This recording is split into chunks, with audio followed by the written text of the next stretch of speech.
દોસ્તો, મારી ગુજ્જુની મોજ ચેનલમાં આપનું સ્વાગત છે। આજના વિડીયોમાં આપણે વાત કરવા જઈ રહ્યા છીએ કે પૂનમ ભાભીએ તો આજે બિસ્તરા પોટલા પેક કરી લીધા, એ તો પિયરીએ ચાલ્યા અને અચાનક તેમને હોસ્પિટલે પછી કેમ લઈ ગયા, શું થયું, હોસ્પિટલે કેમ જવાનું હતું, શું તેમને કોઈ રિપોર્ટ કરવાના હતા અને રિપોર્ટ કેવા આવ્યા, રિપોર્ટની રાહ જોઈ, પછી રિપોર્ટ ચેક કરી ડોક્ટરે શું કહ્યું અને પિયર કેટલા દિવસ તેઓ રોકાવાના છે। આજે તો પાર્વતી ભાભી અને રણજીતભાઈની એનિવર્સરી છે, તો કંઈક સ્પેશિયલ સેલિબ્રેશન કરવાનું છે કે નહીં, એ બધું જ જાણવા મળશે તમને આપણા આ વિડીયોમાં। મારી ચેનલ ઉપર નવા હોય તો ચેનલને ફટાફટ લાઈક શેર એન્ડ સબસ્ક્રાઇબ કરી દો।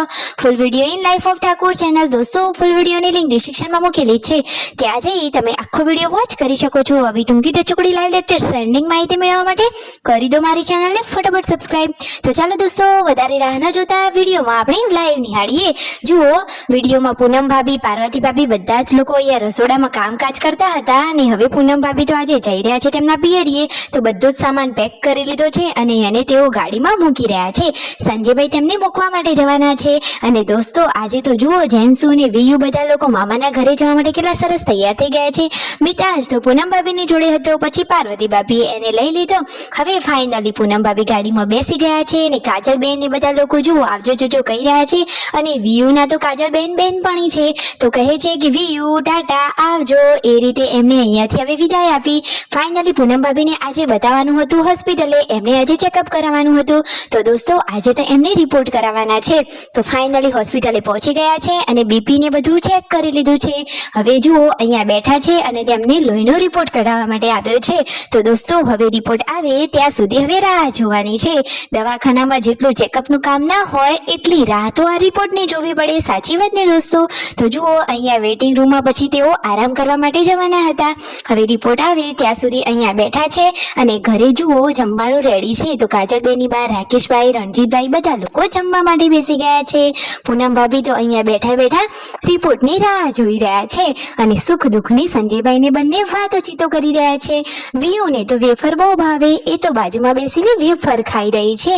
તો દોસ્તો પૂનમ ભાભી કહે છે કે હવે આ તો એક લાસ્ટ સોનોગ્રાફી છે, હવે આના પછી ડાયરેક્ટ બતાવવા આવવાનું છે ને પછી તારીખ લેવાની છે, એટલે કે હવે શુભ ઘડીના દિવસો એકદમ નજીક જ છે। અહીંયા વેઇટિંગ રૂમમાં જુઓ એ તો આરામ કરી રહ્યા છે, પછી દવા ને બધું લઈ અને આવી ગયા છે નાસ્તો કરવા માટે। સરસ મજાનું ખમણ અને પાપડી નાસ્તામાં મંગાવી લીધી હતી અને ઘરે આજે રણજીતભાઈને લોકો તો નદીમાં નાહવા માટે ગયા અને એ પણ ખેતરમાં જુઓ, એટલે કે ટ્રેક્ટરની સવારીથી ગયા।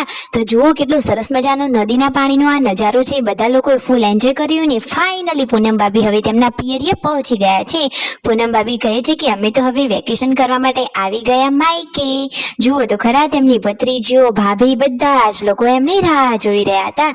તો ફાઇનલી હવે પૂનમ ભાભી પહોંચી ગયા પિયરમાં અને જુઓ સંજયભાઈ હવે તેમને મૂકીને ઘરે જવાના છે કે અહીંયા રોકાવાના છે। વિયુ તો કહે છે કે ડેડી મારે તો તમારી સાથે આવવું છે, મારે તો વોટર પાર્ક જવું છે। જેન્સુ અને વિયુને તો વોટર પાર્ક જવાનો બહુ શોખ છે, તો થોડાક જ દિવસોમાં હવે વોટર પાર્ક જવાનું પ્લાનિંગ ગોઠવવાનું છે। હવે જુઓ પૂનમ ભાભીને લોકો તેમના બીજા ભાઈનું આ ઘર છે ત્યાં આવી ગયા, તો અહીંયા તેમને જમવાનું હતું, તો જુઓ ઘણો બધો ટાઈમ થઈ ગયો છે, તો હવે થોડુંક જે ભાવે એવું જમી લેશે। તો પૂનમ ભાભી, સંજયભાઈ બધા લોકો જમવા માટે બેસી ગયા અને પૂનમ ભાભીના રિપોર્ટ આવી ગયા હતા। તો રિપોર્ટમાં શું આવ્યું દોસ્તો તમને ખબર છે? ચાલો હું તમને જણાવી દઉં। તો રિપોર્ટમાં તેમને થોડુંક લોહી ઓછું છે, તો તેમને ફ્રૂટ્સ અને લોહી બને એવી ફળફળાદી ખાવી જોઈએ। તમને કોઈ ખબર છે કે જેથી શરીરમાં જલ્દીથી બ્લડ બની જાય? ખબર હોય તો જલ્દીથી કોમેન્ટ કરો, પૂનમ ભાભીને આપણે પણ જણાવીએ જેથી તેઓ જલ્દીથી એવો ખોરાક ચાલુ કરી દે।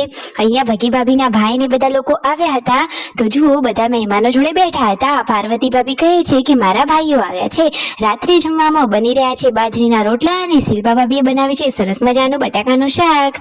આખો દિવસ સરસ ગયો, કરી દો ફટોફટ સબસ્ક્રાઇબ।